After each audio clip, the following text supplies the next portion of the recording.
This is one of the best TV shows I've watched recently.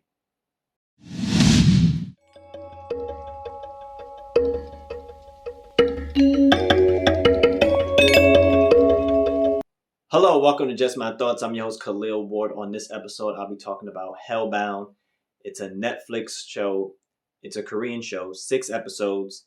It's from the creator of Train to Busan, so it has that horror element. It has a crime element. It has a thriller element. It's a fantastic show. It doesn't say it's broken up into 2 parts, but you can watch it like that. The first 3 episodes, you're following a certain group of people, and then 4 years pass when you get to episodes 4 through 6.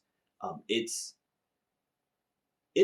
wild. Like, it opens up with this guy, and he looks like something's wrong. He's sitting in a public place, but he's like sweating profusely, and something is going on, and all of a sudden everything starts shaking, and then these 3 big beasts come out and just start chasing him around the street in broad daylight on the highway, and they just start destroying him, smashing his face into stuff, punching him, scratching him. It's really bloody and violent and graphic.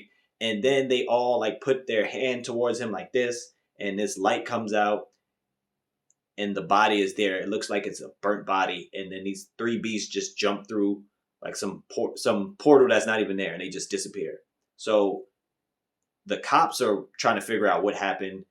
People seen it and they can't believe it. They don't know what's going on, and they're trying to understand that. So you're following one particular cop who's trying to get answers and everything. And then you also have this guy named Chairman Jung. He created this group called The New Truth, and he's been trying to tell people about these things that's happening, like these demonstrations. He's trying to say that only sinners receive this decree. So people receive a decree. It's this angel that they call it an angel. I don't know why. It's like a big head that just comes out. It's random. It comes out no matter where you are. And then they'll address you by name, like whoever you are, they'll address you by name, and then say you are bound for hell. And then they'll give you a time frame. Sometimes it's 3 months at 9 p.m. you're gonna die. Okay, or 5 days at 4:30 you're gonna die. Whatever it is, that's the day you're gonna die. That's the day the beasts come out and they get you. So the chairman is he has like this mass following. So he's telling people like sinners, you need to say what your sin is and everything like that. Everybody who's died has a sin, and the cops don't really believe him. He thinks he's a little shady. He doesn't like the way he's moving. He's also has his daughter had joined the group and everything, so they have that dynamic going in the first 3 episodes. Then this woman on her birthday, she receives this decree, and she's scared, so she goes to New Truth, and they're like, "We'll give you some money, but we want to film it. We want to show it to the world." And that conflicts with the cops and this lawyer that's trying to help her out because she has kids. She just wants the kids to have some money and everything like that. So the first 3 episodes is more just figuring things out. It does have more of a horror aspect because people are not really sure about these beasts, like when they come. So it's a different type of feel in the first 3 episodes with the New Truth and the cops and the lawyer. You also have this other group you're introduced to called the Arrowheads. They're like a radical group. This guy, he's like streaming, like how you do on like Twitch or something like that. He's streaming, but he's inciting, he's making people hyper about, the things that's going on, about this woman who received this decree. He's making people radical. We've seen that in real life, people who say things to cause a riot and stuff like that. Episodes 4 through 6, like I said, it goes through a transition. It goes forward 4 years. So you're dealing with new people. The New Truth has grown. Chairman Jung, one thing about him, he was very low key. He had this power. I'm talking about like he can say, "Stop what you're doing," and everybody will stop.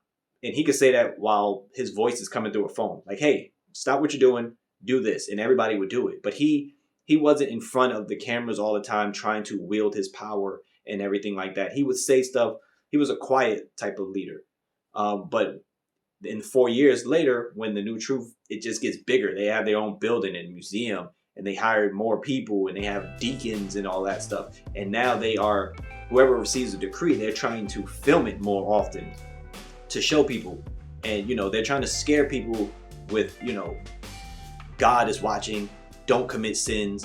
only sinners are going to get the decree. If you get the decree, that means you've been sinning. You're not listening to God. Follow God's, teaching. That's like what they're trying to do. And then you have like other things come into play in the last 3 episodes, and it's completely different from the first 3 in terms of this. The last 3 is more of a thriller. You're trying to understand, like, there's another group, who's trying to fight the new truth. They're trying to save people from who gets the decree. They're trying to help them out, and they just bump heads with the new truth. The Arrowhead is more reckless. They don't care about anything. They're like hired goons. They just come and they take people out. If people are trying to get away from the decree, they'll find you and make sure it happens to you. So it's just like a different dynamic. And the demons are scary.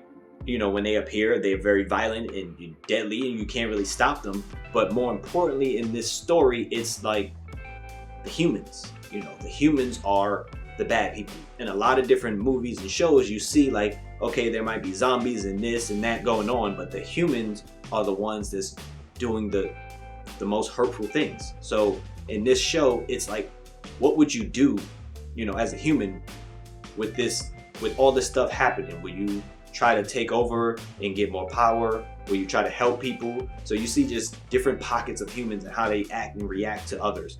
And you see it when, in the first couple of episodes, when the woman gets the decree, they like leak her information. You see how people react to her when they see her in the street like that. So it's a really cool show. It's only 6 episodes.